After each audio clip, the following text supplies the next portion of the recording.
Muito bem, queridos ouvintes, sejam muito bem-vindos ao nosso GuaruCast, o nosso podcast que vai falar sobre a cidade de Guarulhos. Hoje a gente está apresentando para vocês um programa que nós tivemos a ideia de ter uma tribuna livre aqui para debater ideias, debater pensamentos, qualquer tipo de conversa para aumentar e incrementar a discussão e o debate de ideias. A gente criou esse podcast justamente pela carência desse tipo de iniciativa aqui em Guarulhos. Nós não temos horário eleitoral, nós não temos um debate na televisão e, infelizmente, ficamos refém, muitas vezes, de santinho, de jingles, de placas ou de uma obra que determinada pessoa decide fazer em último momento. É legal destacar aqui que nós estamos convidando qualquer um que se sentir à vontade para conversar, para falar sobre seus projetos, sobre as suas pautas, sua visão sobre a cidade de Guarulhos. Todos aqueles que desejarem terão seu direito de resposta garantida. Qualquer dúvida ou sugestões, vocês podem mandar no nosso e-mail, que consta na nossa página do Facebook e no nosso Instagram, @GuaruCast. Hoje, no nosso programa, meus queridos ouvintes, temos ela, que é artista pedagoga, graduada, mestre e doutora em artes pela Universidade Estadual Júlio de Mesquita Filho, Simone Carleto. Palmas! Ê! Uhul! Uhul! Muito obrigado, Simone, por comparecer aqui ao nosso podcast. É um prazer tê-la. Fica à vontade para se apresentar para o pessoal aí que não te conhece. Poxa, eu que agradeço, meninos. Eu estou super feliz. Eu sempre digo que eu adoro conviver com jovens e é muito bom passar uns momentos aqui dialogando com vocês. Agradecer a equipe aí com o Carlos, o Lennon, o Rafael e o Vinícius, que estão me dando essa oportunidade aí de dialogar e ampliar a rede de contatos aí, fazer chegar essas propostas, essas ideias a mais gente. Obrigada aí pela apresentação, é isso aí e vamos que vamos. Muito obrigado, Simone, é sempre um prazer receber as pessoas que pensam, que estão dispostas ao bom debate e que estão dispostas a conversar e entender um contraponto, ver outras perspectivas. Junto conosco aqui, pessoal, estão eles, Carlos, Vinícius e Lennon. Dê um olá pro pessoal aí, cada um. Boa noite, pessoal. Vinícius aqui. Fala, pessoal. Aqui é o Lennon. Muito boa noite. Sejam muito bem-vindos ao programa. Hoje a gente vai entrevistar a Simone, como a Minson já falou. Espero que vocês gostem. A gente vai tentar reunir o máximo de informações possíveis que ela tiver para passar pra gente. Boa noite, pessoal. Tudo bem? Eu sou o Carlos. Desde já agradecer aí a presença da Simone, que foi muito solícita conosco. E vamos aí bater esse papo que é de interesse geral aqui da cidade, tá bom? Perfeito. Bom, Simone, muito obrigado de novo, professora, pela sua atenção, pela sua cordialidade. A gente começa o nosso bate-papo agora. Simone, nós falamos aqui como pessoas, né, médias de Guarulhos. Não somos especialistas políticos, não conhecemos muito da vida pública, nós temos algumas dúvidas, né, que eu acredito que sejam inerentes de grande parte da população. Para quem não conhece a professora Simone, quem é ela e o que ela já fez por Guarulhos? Bom, é sempre uma dificuldade, né, falar Sim. da gente mesmo, parece algo tão assim.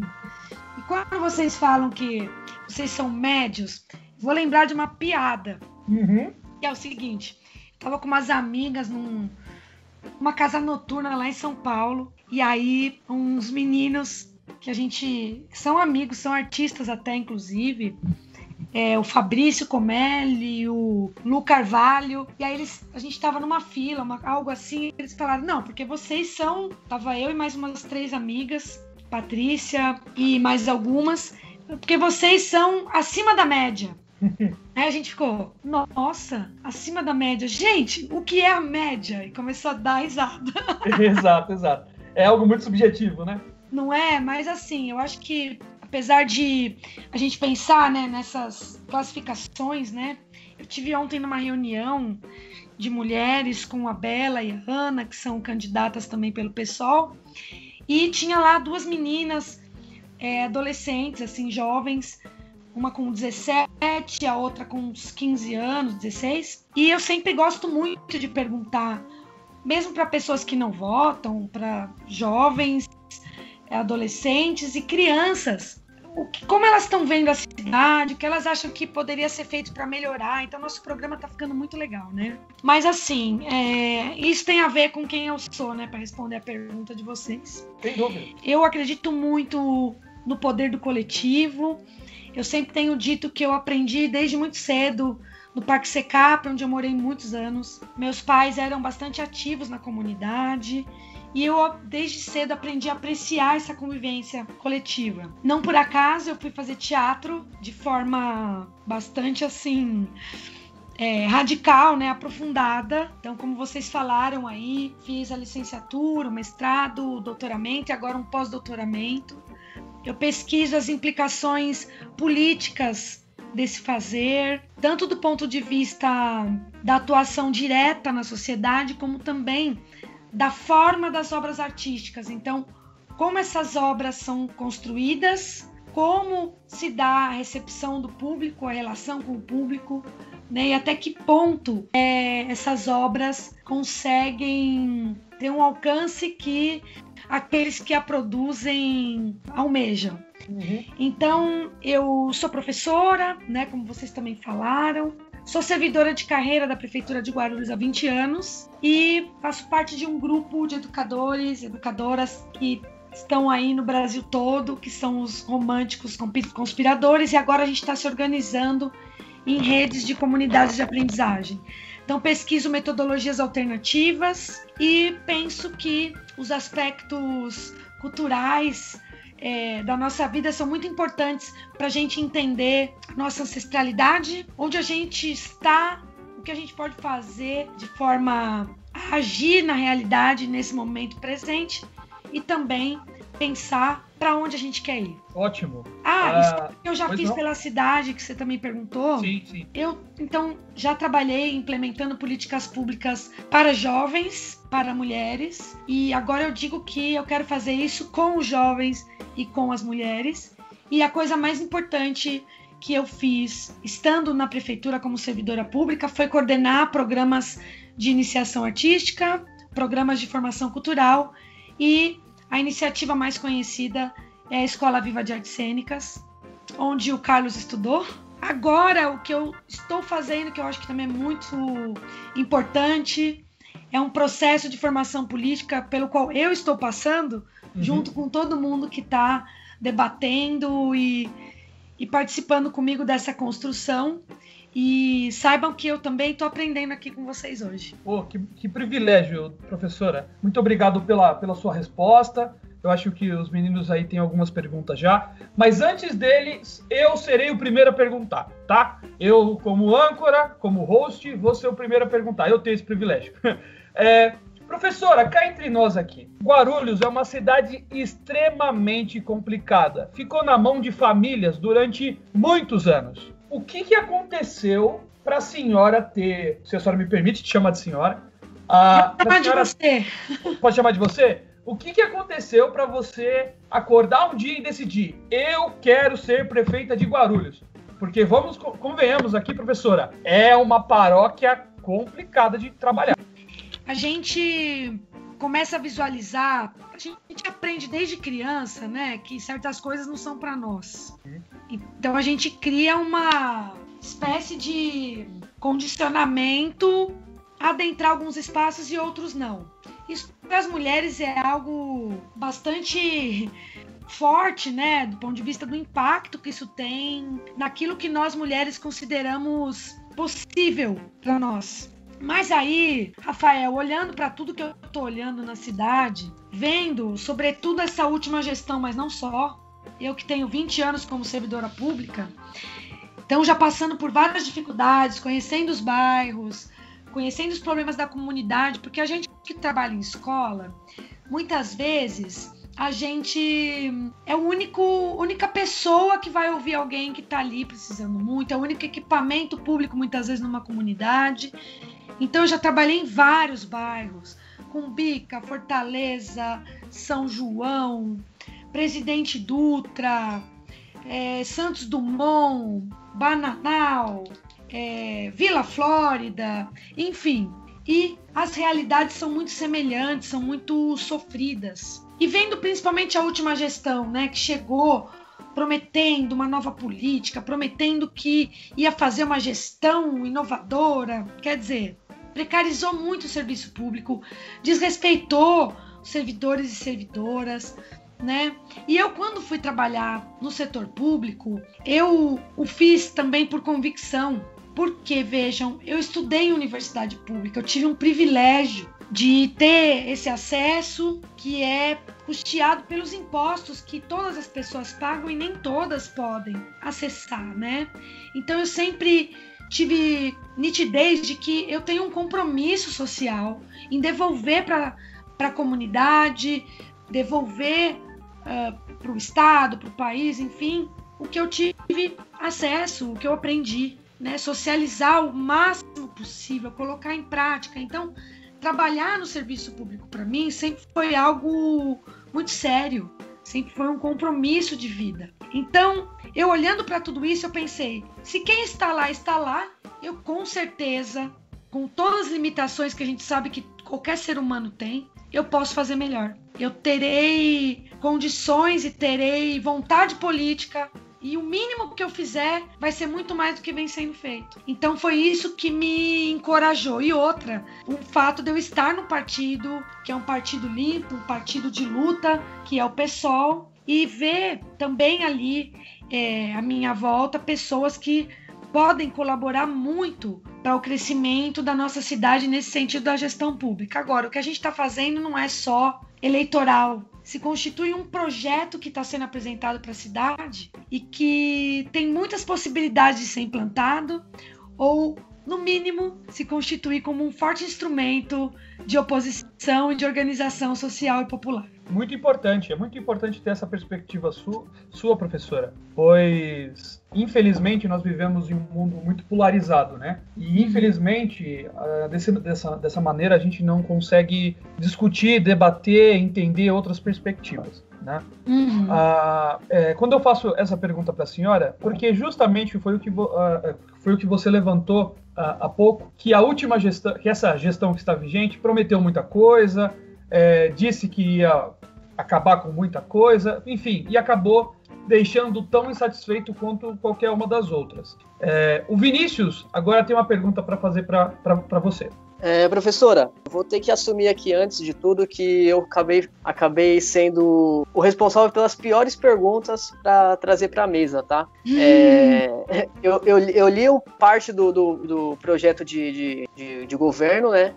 No site da senhora, né? É senhora, vou chamar de senhora. Você. Do seu projeto, professora. Então, assim, não li tudo, tá? Ele é bem complexo, ele é muito bacana. Eu vi que tem toda essa parte que a senhora disse, que você disse sobre o trabalho social. Isso é extremamente importante. A gente que é de Guarulhos, a gente sabe que temos muitas comunidades carentes, né? Então, o trabalho social ele é extremamente importante. Pensando nisso, eu vou começar com uma pergunta sobre educação.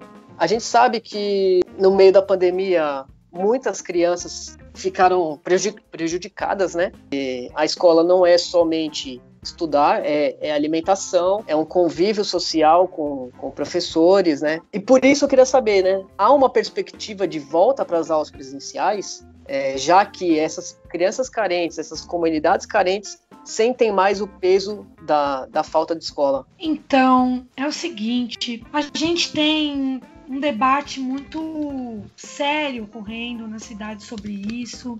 Eu faço parte de um grupo de educadores e educadoras que é contra um retorno precoce às aulas. E o motivo é relativamente simples. A nossa rede municipal, ela já vinha com muitos problemas antes da pandemia. Salas com muitas crianças, né, lotadas, falta de professores e professoras. Então, só para vocês terem uma ideia, eu sou diretora de uma escola que atende creche. Essa creche tinha salas onde a gente tem que ter 3 professoras, não tinha nenhuma. A gente tem defasagem de todos os funcionários em todos os postos. A gente tem os servidores administrativos, né, que a gente chama, equipe de limpeza, equipe de cozinha, equipe de portaria. a gente tem o pessoal que trabalha na secretaria, né, que são os agentes de gestão escolar, né, assistentes de gestão. Então, todas essas funções estão descobertas, já estavam descobertas antes da pandemia. E da mesma forma, a gente tem escolas com problemas estruturais, que precisavam de reforma, que foram prometidas, essas reformas não foram feitas.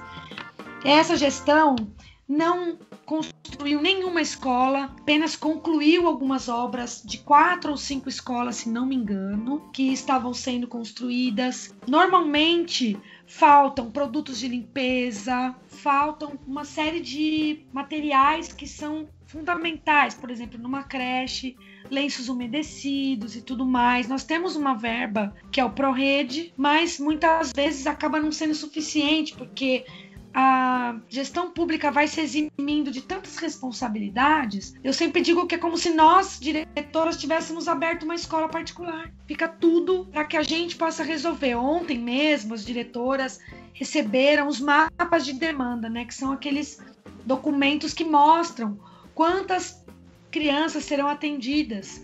Então, tem muitas colegas, muitas servidoras que estão desesperadas com os mapas que receberam, não sabem como fazer.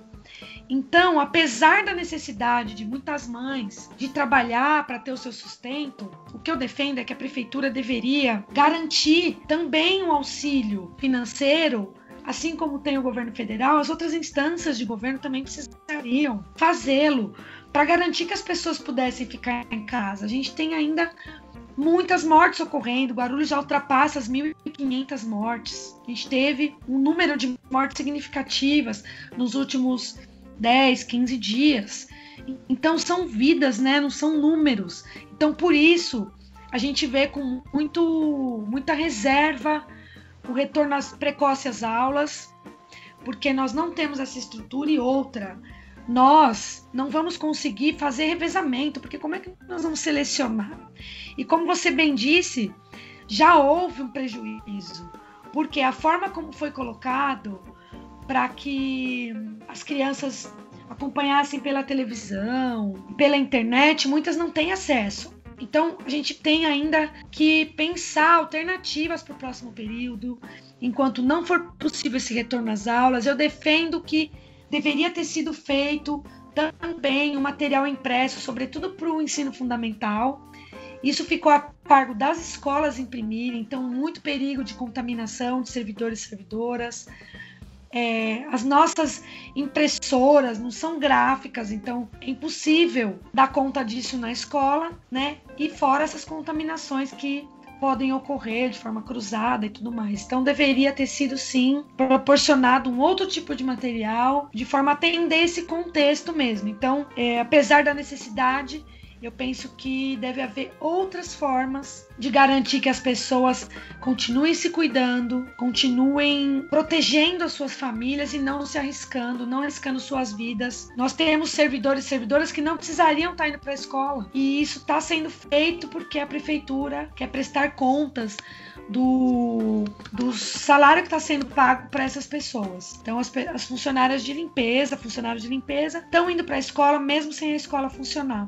Então, estão arriscando suas vidas. Como é que fica a minha consciência se algum funcionária da minha escola for contaminada com o vírus? Acabar acometido pelo Covid, né? Já imaginou um falecimento como está ocorrendo?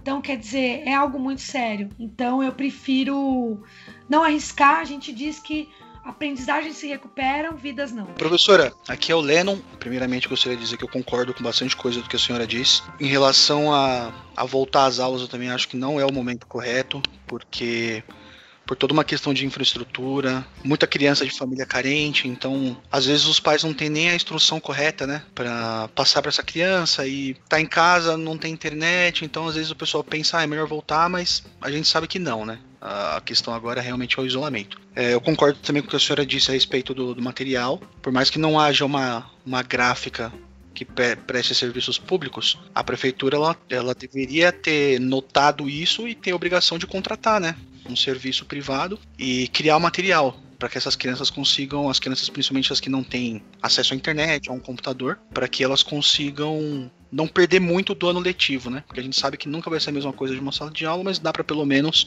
amenizar os danos. Mas, enfim, professora, como a senhora falou bastante de educação agora, de escola, uma coisa que me chama muita atenção é que, de fato, aquilo que a senhora falou, às vezes o professor ele é o único agente público que está ali disponível, né, para a criança, para o jovem. Então, justamente nisso, eu queria saber, porque isso é algo importante para mim. Eu gostaria de saber o que a senhora, caso eleita, pretenda fazer em relação a isso. Se a senhora já tem um planejamento de como atuar nas escolas, porque a gente sabe que é um assunto muito delicado. O professor ele não é respeitado, nem pelo Estado e nem pelos alunos, né? A gente sabe disso, a internet está aí para mostrar. Existem vários e vários vídeos de professor sendo até fisicamente agredido, professora sendo aliciada por alunos. E então eu gostaria de saber se a senhora já pensou em algo nesse sentido, e se sim, o que a senhora faria para tentar aumentar a valorização do profissional da educação, tanto no sentido monetário mesmo, porque eles são muito mal valorizados,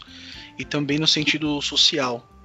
Por exemplo, o que fazer para que o aluno entenda que o professor ele é um mestre, o professor ele deve ser respeitado, deve ser ouvido. Bom, Lennon, é o seguinte, eu tenho uma visão muito particular dessas questões, porque eu estudei, até no meu doutorado, os aspectos do ensino da escola como equipamento cultural, concebido, digamos assim, né, no cerne do capitalismo industrial. Então, eu vejo que muito do que há em torno dos questionamentos, digamos assim, dos estudantes com relação à figura dos professores tem a ver com a instituição escola e não exatamente com a figura dos profissionais da educação. Trocando em miúdos, eu vejo que muitas vezes a escola ela está descontextualizada com relação à realidade das crianças, dos jovens. Muitas vezes ignora o conhecimento prévio, que é algo fundamental para ser um ponto de partida para as outras aprendizagens, né? Então eu penso que quando a gente fala, e aí já entrando na resposta, de educação integral, a gente está falando de algo que, inclusive eu tenho citado esses dias, eu precisei acionar esse conceito para uma entrevista na Associação Comercial, e é o primeiro item da nossa LDB que diz que a formação precisa se dar no âmbito da escola, da família, da comunidade, dos movimentos sociais e do contato com as manifestações culturais. Ou seja, nós temos uma série de locais e de oportunidades nas quais as pessoas ensinam e aprendem, né? Paulo Freire dizia que ninguém educa ninguém, né? As pessoas se educam em comunhão, mediatizados pelo mundo, ou seja, é no contato com o mundo, com as coisas que o mundo nos apresenta, com as tentativas de superar juntos os desafios, é que nós crescemos, é que nós aprendemos. A escola, ainda hoje, ela tem uma estrutura do século XIX, nós estamos no XXI. Então, imagina o que é para uma criança que desde muito cedo tem ali na palma da mão qualquer informação na internet. Então, a escola ainda se coloca como um depósito de informações, sendo que as informações a gente encontra em qualquer lugar hoje. Então, precisa reconfigurar. Sim, concordo plenamente, professor. Né? Eu penso dessa forma também. Eu acho que é um modelo muito defasado. Isso já está claro, né? Qualquer um que acompanha um pouco de como é... Na verdade, não precisa acompanhar. Qualquer um que passou pela escola, como ela não muda desde o século XIX, quem passou pela escola sabe que que aquele modelo ele já não é mais tão útil assim. Mas, por exemplo, professora, existem modelos, né, ao redor do mundo que não são de grande complexidade para serem copiados. Não precisa de um investimento bilionário nem milionário. É uma questão de grade, é uma questão de importância da matéria que vai ser passada para o aluno. Isso. Então, assim, eu acredito que isso vá de encontro com o que a senhora está falando, porque eu percebi que a gente está alinhado nisso. Mas, por exemplo, você podia retirar conteúdos e acrescentar outros. Só que daí já entra isso seria muito útil, né? Mas, assim, eu acredito que não dá para um município fazer isso. Porque você tem toda uma diretriz do Ministério da Educação. Então, por exemplo, não adianta Guarulhos fazer uma coisa e o Estado impõe outra, e a República impõe uma ainda mais poderosa, porque daí o MEC tem que reconhecer a grade, o currículo, e aí o aluno ele vai ser preparado para prestar um vestibular, então tem que estar daquele jeito. Então, assim, por mais que seja defasado, eu acho que isso é muito difícil, ao mesmo tempo que não deveria ser, mas eu acho que é muito difícil de se alterar. Sim. Então, assim, a senhora fica à vontade para falar a sua visão a respeito disso, mas eu queria saber se existe algo do tipo de uma formação complementar, a senhora me entende? Então, assim, além daquilo que o aluno vê na escola, que é um conteúdo muito fraco, né, infelizmente, é muito básico.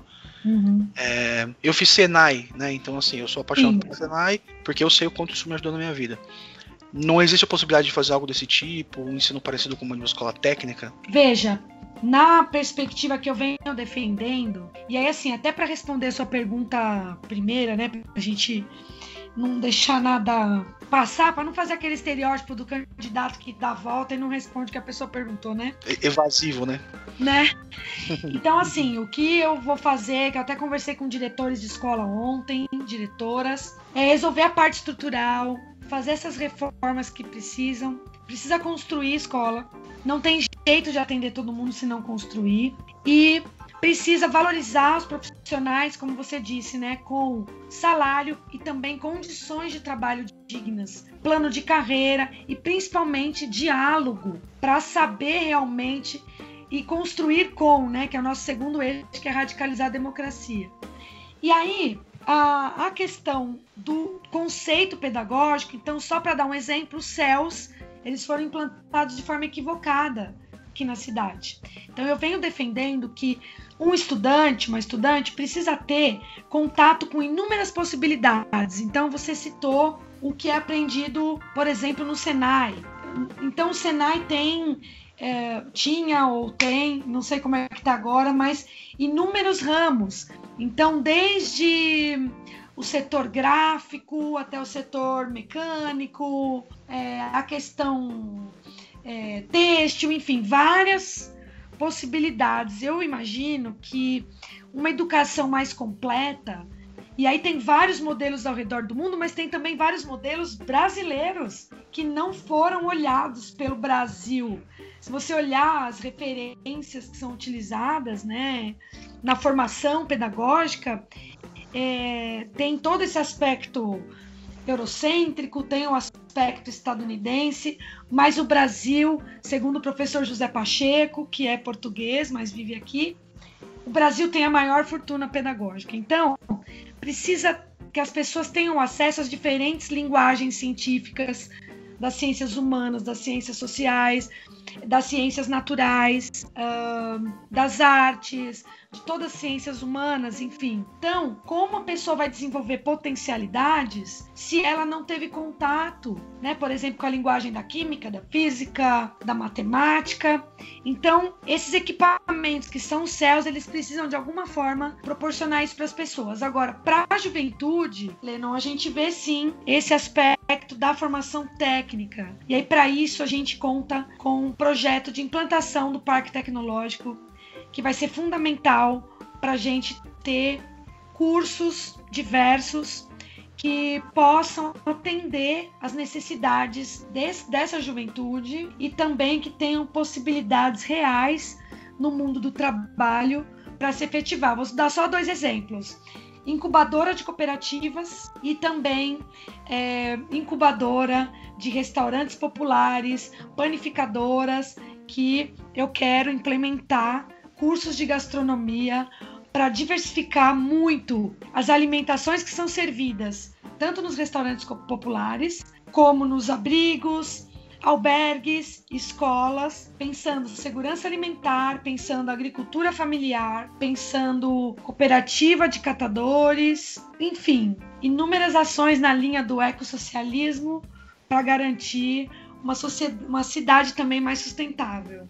Eu iria por aí. Bacana, professor, eu gostei de sua resposta. Eu só tenho mais 2 considerações para fazer antes de passar a vez para alguns dos meus colegas, que elas são o seguinte: ainda citando a respeito dos Senais, que a senhora falou, realmente faz todo sentido, né? Tem modelos muito competentes aqui no Brasil que a gente simplesmente ignora, e eu acredito que muito disso aconteça, inclusive por questões políticas, por partir de um lado ou de um partido, e uma das considerações ela vai nesse sentido. Eu tive um professor que ele é alemão, só que ele mora aqui no Brasil, lá do Senai também, o professor Hubert Fritz, competentíssimo. Ele falava o seguinte, que aqui no Brasil ele já havia notado, ele já é um senhor de idade, né? Então ele mora aqui há muitos e muitos anos. Que aqui acontece o seguinte: um partido tá no poder, ele começa uma obra. E aí nas próximas eleições esse partido perde. O partido que entra, ele ignora completamente aquele investimento, sendo bom ou ruim, e parte para uma coisa nova. Se esse partido não se reelege, o próximo que entrar vai fazer exatamente a mesma coisa. Pensando nesse princípio, a senhora com certeza sabe muito bem como é que tá a questão de educação,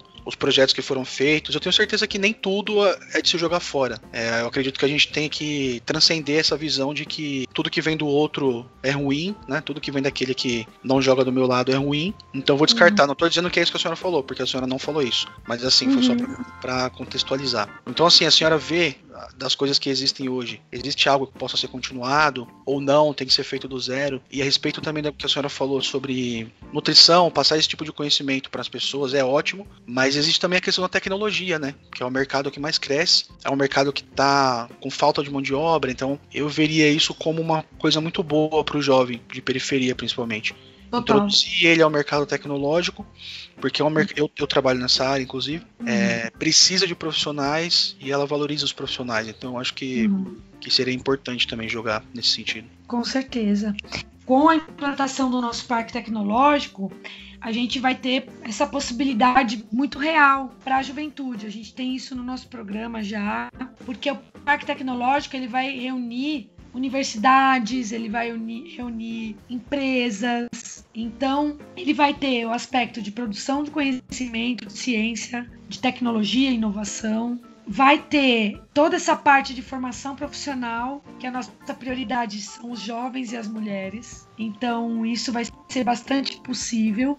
E também nós vamos ter esse parque influenciando a própria gestão pública, com modernização dos procedimentos e processos administrativos. E já existe um setor de modernização, já respondendo sua pergunta do que existe, que pode ser aprimorado. Então, tanto no serviço público, tem muitas coisas boas que precisam de estrutura e modernização para funcionar de forma efetiva e a garantir a eficiência, né, do serviço público, como também a gente vai ter nesse parque tecnológico as áreas visitáveis, né? Então, colaborando também para que estudantes da rede municipal possam ter acesso a esse parque como uma sala de aula também, né? Agora, sobre o que já existe de bom na educação, a gente tem muitas iniciativas de sucesso, né, bem-sucedidas, e que precisam apenas que a gente promova a troca de saberes, né? A partilha de experiências de forma mais sistematizada, de forma a valorizar as pessoas que estão na rede. Só para dar um exemplo. A gente tem, assim como eu, outras pessoas que já fizeram doutorado, fizeram pesquisas que não têm ressonância ainda dentro da rede. Tem supervisora, que é doutora, tem diretora, tem professora. Então, assim, são conhecimentos que estão aí para ser aplicados, para beneficiar as pessoas, para a gente ter partilha. Além do que, todo mundo tem algo para ensinar, né? Um dos motivos de eu ter me candidatado é por entender que os servidores de carreira precisam ser valorizados e o serviço que já vem sendo feito precisa ser valorizado. Por quê? Entre a gestão sai gestão, a gente fica. Então, nós precisamos garantir a continuidade dos trabalhos que vêm sendo desenvolvidos, porque realmente, como você disse, entra uma nova gestão que quer começar do zero. Não, eu não acredito, isso não existe. Precisa ser valorizado o que já vem sendo feito, precisa ter escuta de quem já está ali, né, no posto de trabalho, vivenciando as dificuldades. Então, por exemplo, eu como diretora de escola, eu preciso escutar todo mundo que está em todos os setores para conseguir fazer com que a escola realmente funcione de forma orgânica. E a mesma coisa vai ser na gestão da prefeitura. Lembrando que radicalizar a democracia também é governar com. Então, a gente prevê a participação direta de jovens, de mulheres, LGBTs, negros e negras, indígenas, pessoas com deficiência, imigrantes, idosos, crianças. Então, com essa participação direta, a gente garante fazer o que as pessoas estão enxergando que é prioritário e também atraí-las para fazer junto. Entendi. Bom, muito obrigado, professora, pelo seu posicionamento. Foi uma resposta, né, bastante complexa, bastante grande, como deveria ser mesmo. Bom, mais uma vez, muito obrigado. E agora eu vou passar a vez para o Rafael. Obrigada, Lennon. Obrigado, Lê. Professora, eu venho prestando atenção no que a senhora está falando. Realmente, também concordo com parte do que foi dito. Mas, para finalizar, eu acho que para deixar bem claro que a gente tem muito tema em Guarulhos, né? Nós temos muita pauta em Guarulhos e, infelizmente, nós não temos tanto tempo. Então, eu queria fazer uma pergunta para finalizar essa questão da educação. Os meninos depois voltam com outras questões. Eu também concordo que o ensino técnico deve ser difundido, a questão tecnológica deve ser difundida, mas nós precisamos encarar a realidade. Como que isso vai ser viabilizado, professora? Como que a senhora enxerga viabilizar financeiramente toda essa estrutura, tendo em vista a situação econômica que nós estamos passando dentro da cidade de Guarulhos? Outra coisa também que eu gostaria que a senhora me respondesse é se, por exemplo, no caso de uma implementação dessa, teria uma parceria com algum tipo de setor privado, algum tipo de setor público. O que a senhora enxerga para viabilizar isso que a senhora vem falando? Maravilha de pergunta, eu adoro quando chega essa parte, porque isso significa que as pessoas já estão visualizando que é possível. E aí vem assim a pergunta, como viabilizar, né? Muito legal, é muito bom. Vejam, primeira coisa, precisamos acabar com as terceirizações. Elas encarecem e precarizam o serviço. Essa gestão terceirizou muito serviço, mas só para dar um exemplo, a saúde, com a promessa de que isso resolveria os problemas. Não resolveu. A gente agora tá aparecendo remédio nas UBS, mas não tinha. Especialista, exame, enfim. Então, acabar com a terceirização é algo que já economiza bastante. Segunda coisa, a gente precisa utilizar os recursos que existem de forma criativa. Na minha gestão, não vai ficar dependendo de secretarias fazerem parcerias. Então, quando eu digo que no Centro de Educação Unificado a gente vai ter programa esportivo, programa educacional, programa cultural e programa de formação profissional, é uma proposta de governo. Ela será implementada de forma que as secretarias já terão isso no seu planejamento, não dependendo de que secretários... Porque assim, cada setor chama para si uma prioridade. E com isso, a população perde, porque nós precisamos integrar, porque todo mundo atende as mesmas pessoas, as pessoas que vivem aqui. Então a gente precisa integrar e usar os recursos de forma criativa. Na educação, até então não falta recurso, porque a gente tem o Fundeb, inclusive, que tem um conselho do qual eu sou presidente, que é responsável por 60% dos recursos aplicados na educação todinha do município. Então, é um recurso bastante significativo. Agora, o que é mais importante, nós vamos aprimorar o trabalho com condições de modernizar uma procuradoria de grandes devedores. Nós temos grandes empresários e grandes proprietários de imóveis que não pagam impostos para a prefeitura, estão devendo. Então nós precisamos cobrar todas essas dívidas, né, que são pessoas que devem mais de 500 mil reais para a prefeitura, e nós precisamos cobrar, ou seja, quem pode pagar mais imposto, pagar esses impostos. Além disso, nós temos regularização fundiária para ser feita, que são inúmeras áreas onde as pessoas já vivem, que precisam regularizar. Essas pessoas querem pagar seus impostos, mas como está tudo irregular, a gente acaba não tendo esse recolhimento. E para finalizar, dizer que as parcerias com empresas não serão aquelas parcerias público-privadas, porque isso é uma relação que acaba se estabelecendo de forma duvidosa, mas sim, nós vamos fazer parcerias com as empresas. Em qual sentido? De atraí-las para a cidade, por exemplo, com as medidas mitigadoras contextualizadas, que esse estudo que vai ser feito também através do Parque Tecnológico, estudos de impactos positivos e negativos com a chegada de novos empreendimentos, vai possibilitar que a gente tenha os projetos, por exemplo, de mobilidade urbana em torno da instalação de empreendimentos imobiliários. A gente vai ter cotas de emprego como medida mitigadora de instalação de grandes empresas aqui, e fora que as empresas que tiverem no Parque Tecnológico tecnológico vão ter isenção de impostos. Perfeito, professora. Muito obrigado pela sua resposta. Eu também concordo na questão que a senhora aponta de precisa ter mais clareza nessa questão de apoio público-privado, né?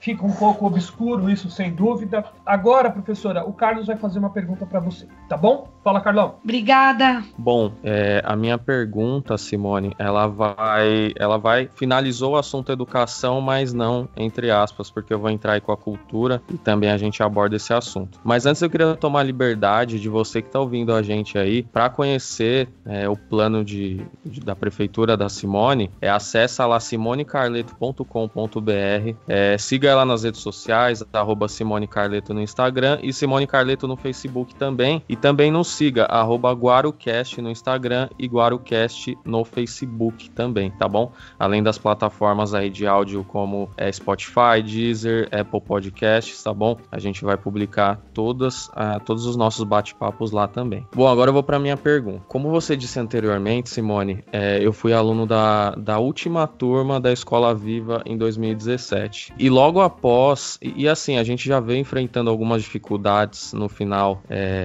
da minha formação, e que eu fiquei sabendo que alguns professores estavam com salários atrasados. Eu não soube o que aconteceu, só que essa situação toda ela coincidiu com a eleição do atual prefeito. E a gente sabe que de lá até aqui houve o desmonte na cultura em Guarulhos. Eu gostaria de saber quão profundo foi esse desmonte, e eu gostaria de saber como que você pretende fazer para trazer a Escola Viva de volta, que, como o tema anteriormente foi tocado, foi educação. Lá eu pude conviver com pessoas muito diferentes de mim, pessoas de diversas classes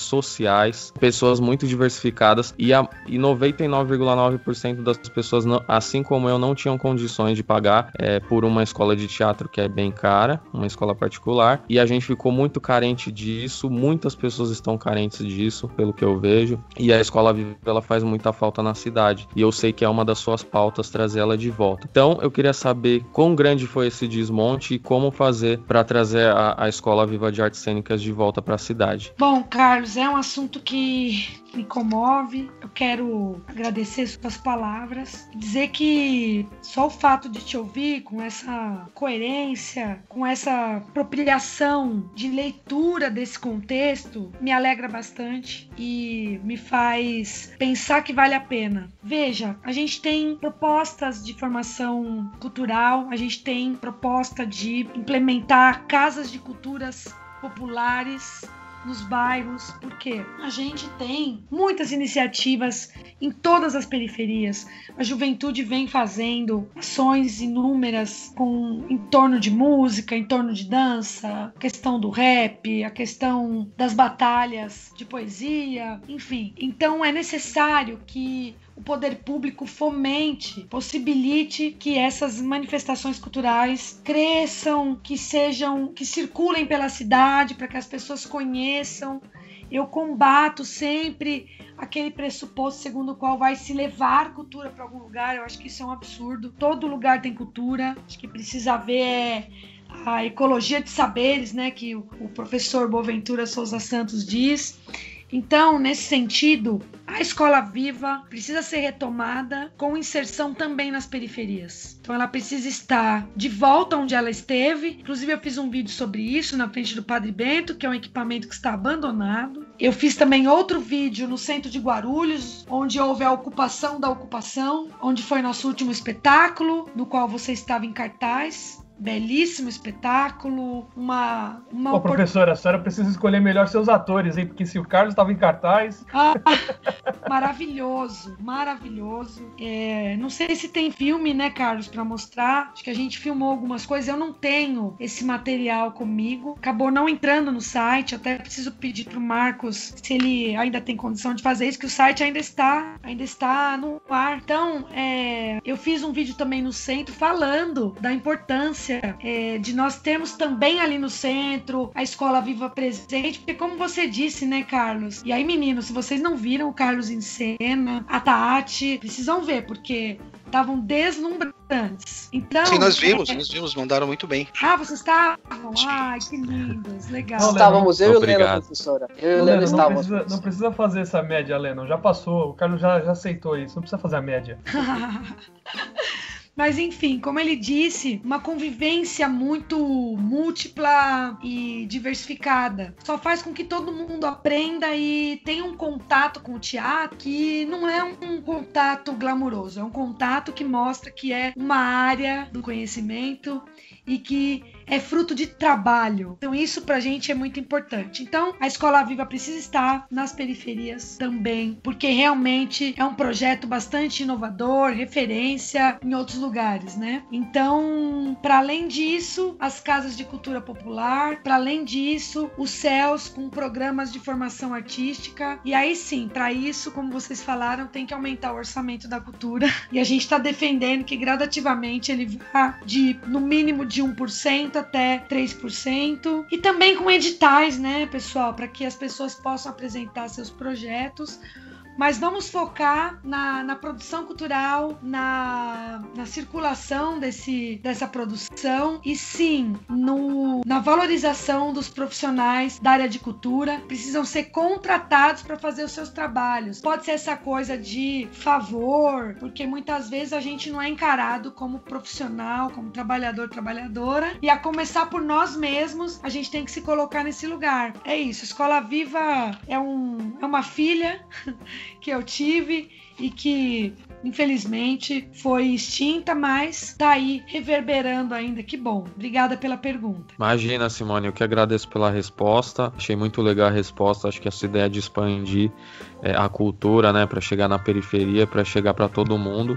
E não só como Escola Viva, né, como vários projetos inovadores aí, e isso é muito importante para a população guarulhense. Agora, quem vai fazer a pergunta? Vini. Exato, eu mesmo. Professora, eu só queria dizer que, ainda nesse tema do Escola Viva, eu e o Leno, a gente foi ver a peça do Carlos, né? É um projeto muito bacana, porque eu tenho um tio que fez teatro por muito tempo, ele trabalhou com o Oswaldo Montenegro. Acompanhar ele, né, nas peças me fez gostar muito de teatro e do Oswaldo em si. Eu gosto muito do Oswaldo Montenegro por causa das peças. Então, assim, eu vejo como uma parte muito importante para a população. Só que voltar com isso é realmente importante, mas isso traz questões financeiras, né? Aí eu vou querer perguntar para a senhora, puxando para a parte financeira, a parte de saúde, né? Que eu vi no projeto de governo da senhora sobre o encerramento das parcerias público-privadas, né? E terceirização e privatização de saúde. Revogar as privatizações que já foram feitas por esse governo, terminar com as terceirizações. A senhora não vê esse final de encerramento de privatização, de terceirização da saúde como algo a precarizar mais a situação das pessoas carentes? A senhora não acha que abrir um novo edital para trazer médicos, trazer enfermeiros públicos? A gente sabe que edital demora, a gente sabe que tem todo há todo um custo, né? Para você fazer essa máquina girar, você fazer as contratações. A gente infelizmente tem que bater, hora e outra, a professora com certeza entende, porque tudo gira em cima do orçamento, né? Nós temos que saber da realidade que, infelizmente, nós estamos pautados em cima de orçamento, e aí, desse grande pedaço de pizza, é fatiado para os diversos setores. E como a gente estava comentando no começo, professora, a gente sabe, a senhora sabe muito mais do que nós, com certeza, que é algo muito complexo de ser administrado. Eu acho que, de maneira sucinta, o que o Vinícius quis perguntar, se eu estiver errado, por favor, me Não, pode seguir. Acho que a gente já está pegando o mesmo pensamento. O fato de reduzir ou tirar qualquer tipo de incentivo, ou de cargos, ou de prestadores de serviço da saúde, não vai prejudicar ainda mais a condição da saúde das cidades de Guarulhos? Tem em vista todo o cenário caótico que a gente já vive? Obrigado, Miss. Era isso mesmo que eu queria Era onde eu queria chegar, obrigado. Ótimo, bom. Olha, Vinícius e Rafael, muito boa pergunta, excelente. Agradeço pela pergunta. Olha só, a terceirização, ela encarece. Vamos imaginar o seguinte, você pode na sua casa contratar um jardineiro, uma faxineira, Não, vou para outro exemplo. Você vai fazer uma construção. Você pode contratar um empreiteiro ou você pode contratar o pedreiro, o vidraceiro, o serralheiro. Todos que não forem do objeto fim, né, do objeto social. Isso. A terceirização, ela indica justamente que você pode contratar aquele profissional que não vai realizar o produto, o processo que você está propondo inicialmente ali, né? Exatamente. Então é uma conta muito simples. Eu precisei fazer essa conta porque eu fiz uma reforma num apartamento. Então fiz um orçamento com um pedreiro, fiz orçamento com um empreiteiro. Quem está assumindo para si as outras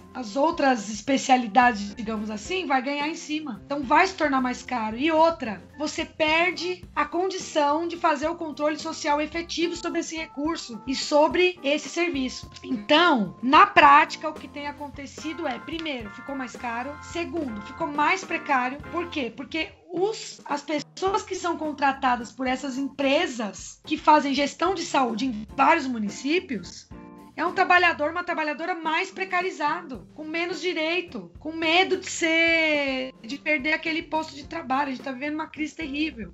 Então a pessoa se submete de forma muito mais complicada a todo e qualquer tipo de gerenciamento, digamos assim.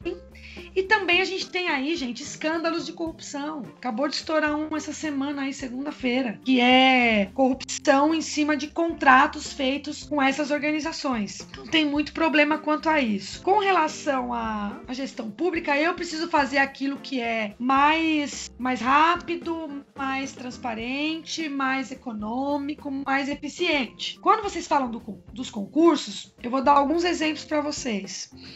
A gente teve, por exemplo, na contratação do hospital de campanha, que eu acho que tem que ter e tudo, mas a gente poderia ter tido economia se aproveitasse equipamentos já existentes. Só para dar um exemplo, as escolas que não estavam funcionando. Mas a visibilidade que ganha o hospital de campanha é enorme. Então, o que acontece?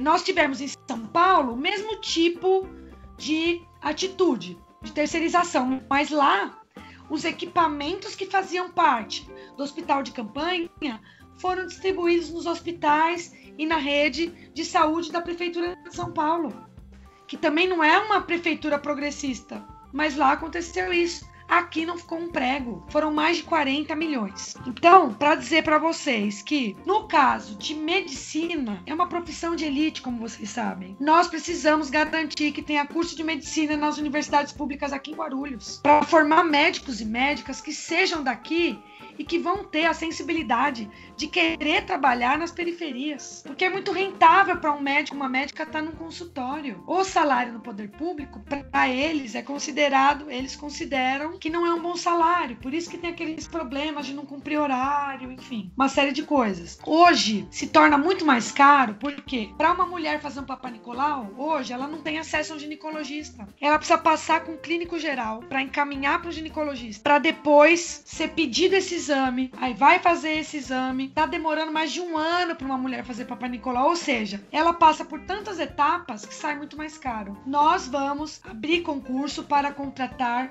obstetrizes, enfermeiras obstétricas, que são profissionais formadas já com perfil de SUS para atender comunidade. Elas podem já consultar, já fazer a coleta do exame. Então, quer dizer, isso vai baratear o processo. E tem mais uma coisa. Vai garantir combate à violência sexual, orientação de planejamento familiar, orientação com relação à amamentação, acompanhamento no pós-parto, né, que é o puerpério, enfim, acompanhamento de pré-natal e mais, humanização do parto. Então, a gente tem toda uma perspectiva de humanização do atendimento em saúde, que resolve muita coisa, e além que nós temos que pensar também na promoção da saúde. Então, ter mais parques, ter mobilidade urbana, ter ciclovias, a questão da alimentação que a gente já citou aqui. E também, gente, tem uma outra outra coisa que a gente precisa combater: o número exagerado de servidores comissionados que têm acesso aí ao serviço público sem concurso. Obviamente que a gestão pública precisará ter alguns desses, mas é muita coisa. A atual gestão prometeu acabar com isso e não acabou. Quer dizer, é um ralo por onde escoa muito dinheiro e a gente precisa conter isso. E o restante das formas de adquirir recurso, a gente comentou um pouco nas outras perguntas, né? Perfeito. Nós precisamos saber que também a pessoa que está ouvindo às vezes não tem a mínima noção, não conhece como isso acontece, né? Como isso é distribuído. Então, obrigado pela resposta, professora. O Lennon tem uma questão agora. Professora, como bons guarulhenses, né, a gente conhece bem os problemas da cidade, inclusive os estruturais aí de infraestrutura. Então, só para não dizer que não passamos por esse assunto, a gente sabe que existe um problema bastante grave ali, que é o Trevo de Bom Sucesso, né? A gente sabe que tem pessoas aí que desistem de ficar nos ônibus e vão a pé. Eu conheço muita gente que já fez isso, por estar parada 2 horas no mesmo lugar e simplesmente desiste. A senhora pensou em algo nesse sentido, em termos de, não só do Trevo, né, mas os outros problemas de Guarulhos também, nesse sentido de mobilidade, de locomoção?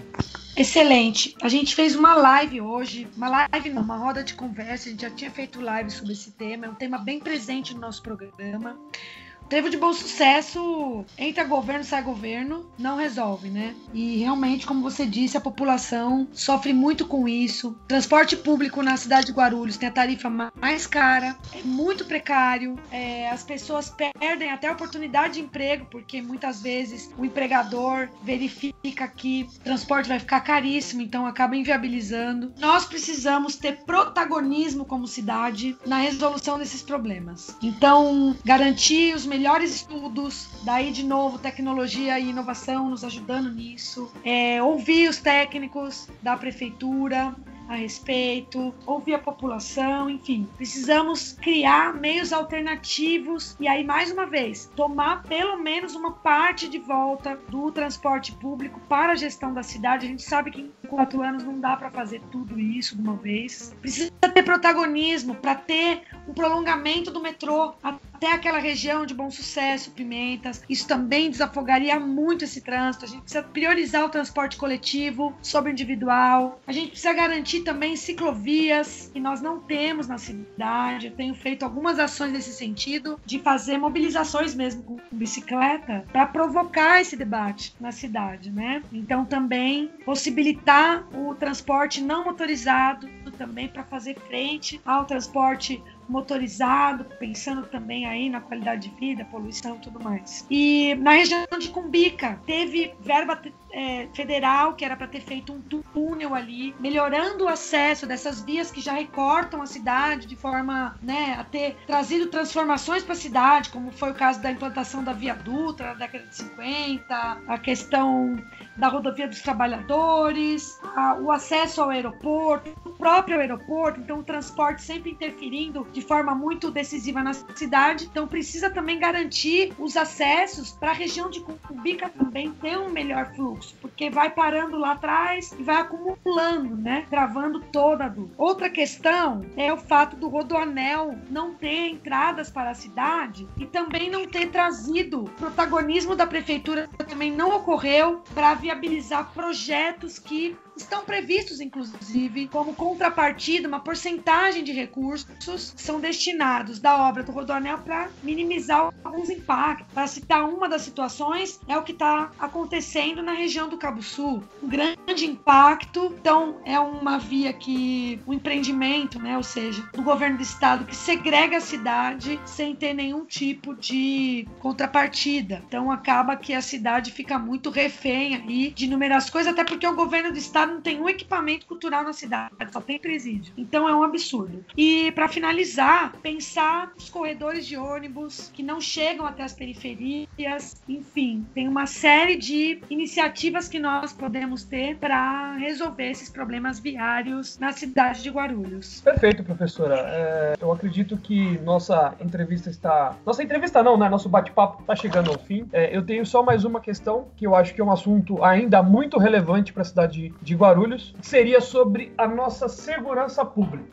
Dando uma analisada no teu projeto de governo, nós vemos que a senhora idealiza a ideia de que a população tenha maior participação na vigilância e até, entre aspas, cita que as fachadas ativas e as janelas devem ser voltadas para a rua. Também a senhora diz sobre a valorização da GCM com treinamentos, né, deixando esse profissional mais capacitado. Mas lá embaixo ainda a senhora diz que há a intenção de extinguir a tropa de choque e o canil da corporação. Eu entro na mesma seara que nós entramos na questão da saúde. O fato de nós termos uma segurança já tão precária, retirar, extinguir com ramificações da segurança pública, não seria algo que prejudicaria a cidade de Guarulhos? Olha, essa pergunta é uma das mais complexas que a gente vem debatendo com muitas pessoas em todos os bairros na cidade. Realmente as pessoas têm muita preocupação com segurança, viu? Agora, vamos pensar de forma, digamos assim, mais complexa também, como é a pergunta. A segurança pública, ela não depende apenas de um poder de cerceamento. A GCM, ela precisa ser, mais uma vez também, são servidores e servidoras públicos que precisam ser valorizados, precisam também estar dentro dos planos de carreira, precisam ter as condições para trabalhar, precisam ter apoio do ponto de vista da saúde dos trabalhadores. Agora, ela tem se tornado cada vez mais parecida com a polícia. Inclusive, o atual prefeito fala isso com muito orgulho. Para nós é um equívoco tremendo que, inclusive, não começou na gestão dele. Já vem antes. Então, precisa ter uma humanização, porque a população precisa se sentir protegida. Nas periferias, a gente sabe que a população negra que mais sofre com violência policial, e nós não queremos que aconteça isso também com a Guarda Civil Municipal. Ela é uma guarda civil, ela não é uma guarda policial. Então, o que acontece? Nós precisamos garantir, por exemplo, inclusive nós temos uma live sobre isso com o doutor Adilson, foi muito legal. Ele sugere criar centros de cidadania, que são locais onde nós vamos ter conselhos populares se reunindo, pensando os problemas do bairro, os conselhos de segurança que já existem nos bairros e foram tão minimizados, tão apagados, tão impedidos nessa última gestão, especialmente. Nós vamos ter setor de acolhimento, não só de proteção, de combate à violência, mas também de acolhimento, porque hoje, quando nós temos situações de violência, sobretudo contra as mulheres, nós não temos serviços de acolhimento satisfatórios. Então, tudo isso a gente pensa em ter centro de cidadania para que não seja um posto policial, seja um lugar que nós possamos contar também com a GCM protegendo a população. E aí dizer o seguinte, gente, onde há presença do poder público, isso está comprovado cientificamente, tem diminuição drástica dos casos de violência.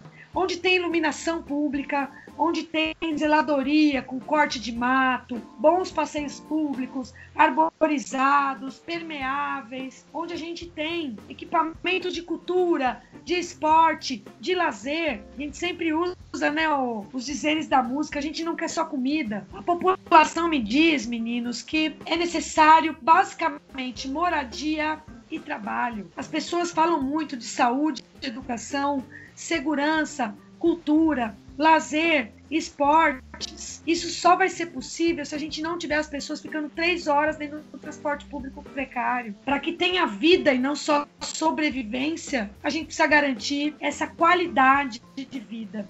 Então, tudo isso que eu estou dizendo vai também, né, ciclovias, atividades nas praças, profissionais orientando atividades físicas de idosos em praças, em equipamentos esportivos. Os equipamentos esportivos de Guarulhos estão todos abandonados, os culturais também. Então, tudo isso faz parte de um projeto, não é falta de planejamento. É um projeto que defende periferização, que quer a população mais pobre cada vez mais longe do acesso aos serviços públicos. Isso só faz com que a cidade não cresça. Eu sempre digo o seguinte: se a população tiver serviço público de saúde, educação, saneamento de qualidade, ela vai ter mais recursos para investir no comércio local, para prestigiar os micro e pequenos empresários, para abrir seu próprio negócio. Nós vamos ter crédito, por exemplo, para mulheres empreendedoras. Ou seja, tudo isso vai interferir na sensação de segurança e na segurança efetivamente para que a gente tenha, como eu sempre tenho dito e está no nosso programa, uma cidade dos nossos sonhos. É possível. Uma cidade mais humana, mais solidária, e isso só pode ser construído de forma coletiva. Não tem outro jeito a não ser com a participação popular. Nossa, muito obrigado, professora. Eu acredito que nós tenhamos tomado muito mais do seu tempo do que a gente gostaria, mas eu acredito que foi um bate-papo muito, muito bom. Deu para ouvir muito do que a senhora pensa, do que a senhora almeja pela cidade. Nosso programa está acabando, então eu gostaria que a senhora falasse para a audiência sobre aonde te encontrar, quais são os seus canais sociais, suas redes sociais. Se alguém quiser saber mais sobre a candidata, aonde ele procura? Bom, primeiro fazer aí minhas saudações finais e agradecer vocês por essa oportunidade. Foi um bate-papo muito gostoso. Vocês falaram coisas muito importantes, as perguntas são importantíssimas, inteligentíssimas, vocês são muito agradáveis e muito gentis e me deixaram super à vontade aqui. Quero dizer também para o público de vocês que o primeiro turno não é corrida, não é aposta, o momento de você expressar para a sociedade, para todo mundo que está concorrendo à prefeitura, a essa gestão, expressar o que você acredita, aquilo que é mais coerente, o projeto que é mais coerente com aquilo que você tenta e busca todos os dias na sua vida cotidiana. Então, quero pedir uma atenção especial também para os vereadores e vereadoras da nossa chapa que também compartilham desses projetos que nós conversamos aqui hoje, e vocês encontram tudo isso no nosso comitê digital, que é simonecarleto.com.br, Simone Carleto em todas as redes sociais. Muito obrigada pela oportunidade, pessoal. Imagina, Simone, nós que agradecemos. Deixamos aqui o espaço aberto para todo aquele vereador, todo candidato que quiser conversar, que quiser debater as suas propostas. Essa aqui é uma tribuna, uma bancada livre para conversa, e nós estamos buscando justamente enaltecer o discurso, enaltecer o debate. Professora, muito obrigado pela sua atenção. A senhora foi muito, muito solícita, muito agradável também. Eu vou deixar com que os meninos façam as suas considerações finais. Bom, professora, muito obrigado pela sua disponibilidade, muito obrigado. Sou uma pessoa muito, muito carismática. Foi um prazer conversar com a senhora. Bom, agora as pessoas vão ouvir tudo isso que a senhora disse pra gente. Desejo boa sorte, né? Que caso a senhora sagre-se prefeita, que consiga desempenhar um bom papel e fazer as coisas da maneira que atenda da melhor forma possível o cidadão guarulhense. Muito obrigado. E que volte aqui também, né? E que volte aqui. Com certeza, ficou à disposição. Um prazer. Bom, professora, muito obrigado de verdade por essas 2 horas que você está com a gente. Pra gente é muito importante, é muito legal termos esse contato com o candidato à prefeitura, né? Não é aquela coisa de estar jogando santinho na rua. Então, é uma conversa muito mais orgânica, muito mais cara a cara, né? A gente pergunta o que a gente tem dúvida, a gente leu parte do seu projeto, né? Eu tentei ler o máximo que eu pude, né, hoje. Então, tentei conhecer mais do projeto da senhora. Então, é muito importante a gente ter essa posição ativa, né, na nossa comunidade, e que a gente possa estar incentivando os nossos ouvintes, as pessoas que estão nos acompanhando e nossos amigos, né, nossos conhecidos, a se engajarem, a ir atrás das propostas e ver o que o político quer fazer de fato por nós, né? Então, de verdade, muito obrigado por hoje. Foi muito bacana, foi muito legal conversar com você. Estamos à disposição caso queira voltar aqui. Com certeza, quero muito, sempre. Bom, queria começar agradecendo primeiramente ao público, ao cidadão guarulhense que acompanhou a gente até aqui. Muito obrigado pela força. Queria agradecer meus companheiros aí, o Vinícius, o Lennon e o Rafael, que fizeram perguntas brilhantes e tenho certeza que esclarecerão muitas dúvidas da população. E por último, queria te agradecer, Simone. Muito obrigado por você ter atendido aí ao nosso convite, ter apresentado aí o seu plano, né? Não dá pra gente falar de tudo. A gente gostaria de falar demais, só que a gente quer deixar... Eu acho que tudo que interessa ao cidadão guarulhense foi falado aqui, tá bom? e o pessoal pode te acompanhar nas suas redes sociais. Então, muito obrigado. Foi um prazer e é isso. Eu que agradeço. Eu só queria ressaltar que a gente deixa aqui um pingo de curiosidade. Você teve dúvida? Você concorda com o que a Simone comentou? Você discorda? Você acha que a opinião dela bate com a sua? Lembre-se de sempre deixar seu comentário, de curtir. Se você veio pela Simone, seja muito bem-vindo. Que nós possamos nos ver numa próxima. Simone, mais uma vez, muito obrigado e um beijo. Até a próxima. Um beijo para vocês também. Até a próxima. Um beijão. Até, beijo. Obrigado, até a próxima. Até mais, beijão.